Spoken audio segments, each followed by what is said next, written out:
Sparklings! So today I'm back with another director spotlight, this time for Edgar Wright. He's an English filmmaker born in 1974. He and Simon Pegg were co-creators of the TV show that was popular in the late 90s in England, Spaced, of which I've admittedly only seen a couple episodes and a couple of clips. I really would like to watch the show because it's the type of British comedy humor that I do like. I just haven't really gotten the chance. But that was kind of what he was known for early on in his career. His first film, A Fistful of Fingers from 1995, is kind of a Western spoof, and I haven't seen that one, and so I can't really tell you anything about it. However, his first fully recognized and internationally noticed film would be Shaun of the Dead, which is based rather heavily off of characters from Spaced, and also kind of makes fun of zombie tropes very effectively. This is a movie, the first time I watched it edited on Comedy Central when I was like 13, and I didn't think it was funny. I didn't think it was scary. I was incredibly underwhelmed. I ended up watching it again years later and ended up greatly appreciating the humor tone because I understood it a little better, and had actually seen some zombie movies, and so I could really appreciate what it was doing. And it's still really classic to have synchronized beating of a zombie while listening to Queen in a pub, amongst a great other crazy little tidbits. This homage to the horror comedy genre is pretty brilliant.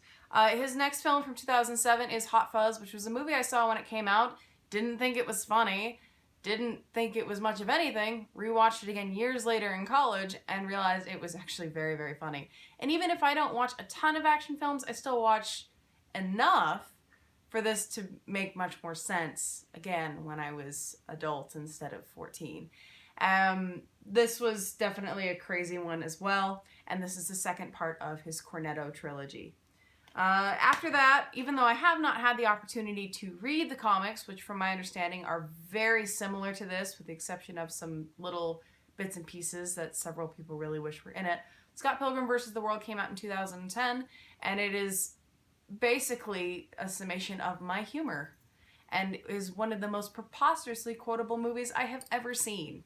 And I quote it constantly in my work environment, and all my coworkers have no idea what I'm talking about because none of them have seen it, and all of them are at least 15 years older than I am, so it does go over their head a little bit.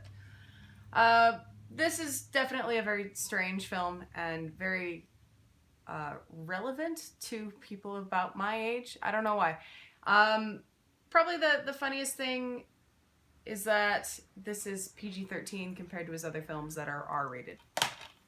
And then to finish off the Cornetto trilogy that no one really thought was going to get finished is The World's End, which then features Simon Pegg wearing a Sisters of Mercy shirt, the same Sisters of Mercy shirt, throughout the entire film, which I find personally hilarious, and despite the fact that they only play one Sisters of Mercy song in the credits. But this is a group of guys that get together years later, almost Stephen King style. And then, well, actually, Stephen King probably could have written this because you think one thing's happening and then really it's aliens.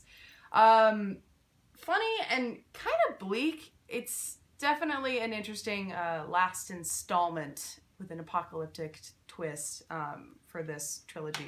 And the reason why it's called the Cornetto trilogy is, in addition to having the main stars be Nick Frost and Simon Pegg, there will be mention of either a wrapper or the actual ice cream cone, a Cornetto ice cream cone, as well as similar thematic elements, even though they play different characters in each one.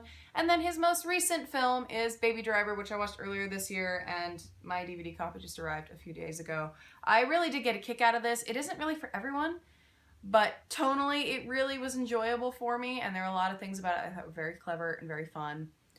It's not my favorite of Edgar Wright's films, but I definitely really liked this entry and all the little details that make it more interesting upon rewatches, and things that when I saw it the one time in the theater, I was like, okay, I think I understand, but can definitely benefit from rewatches. And that's what I look for when I buy DVDs, is if I can rewatch it at least twice. And this is definitely one with some very interesting rewatch value. So, very entertaining, and the only one of his films to take place in the US, because Scott Pilgrim took place in Canada, and took place in Atlanta, which was a city that I got kind of acquainted with in college and went to several times. So it was kind of interesting to see that happen. But yeah, anyway, please watch all of his movies. All of his movies have a tendency to be very, very funny. In addition to these, he also wrote the scripts for The Adventures of Tintin and Ant-Man, and was a producer on Attack the Block, which was another great, crazy sci-fi film, and John Bodega's first film from 2011. As a side note, but I don't have a copy of it, so can't show you. Anyway, till next time, Darklings.